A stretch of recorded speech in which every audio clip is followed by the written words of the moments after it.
অনেক লোক বলে হুজুর ঋণ পরিশোধের আমল শিখায় দেন। আমি বলি ঋণ পরিশোধের আমল হলো স্থাবর অস্থাবর সম্পত্তি বিক্রি করে ঋণ দিবেন, এটা হলো ঋণ পরিশোধের আমল। বলে না হুজুর সেটা না, তো আমি দোয়া চাইছি, দোয়া একটা দোয়া শিখাই দেন। তাই আমি বলছি আমি বুঝছি, আপনি চাচ্ছেন আমি এমন কোনো দোয়া শিখাই দিই যেই দোয়া পড়লে আসমান থেকে ধূপ করে একটা বস্তায় টাকা পড়ে যাবে, আপনি ঋণ দিয়ে দিবেন, আপনার স্থাবর অস্থাবর সম্পত্তিতে হাত দেওয়া লাগবে না। আপনি সেই দোয়া চাচ্ছেন।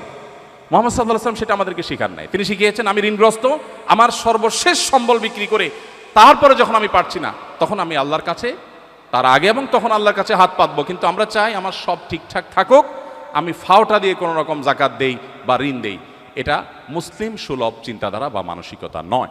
নবী সাল্লাল্লাহু আলাইহি ওয়াসাল্লাম বুখারীর হাদিসে বলেছেন কিয়ামতের আলামতসমূহের মধ্যে থেকে একটা হলো জাকাতকে মানুষ জরিমানা মনে করবে, দণ্ড মনে করবে, দিতে চাইবে না।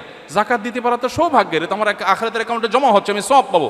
তাহলে সেক্ষেত্রে আমার কেন সামান্য অংশ বিক্রি করে দিতে কার্পণ্য হচ্ছে বা দ্বিধা হচ্ছে? এটা করা উচিত নয়।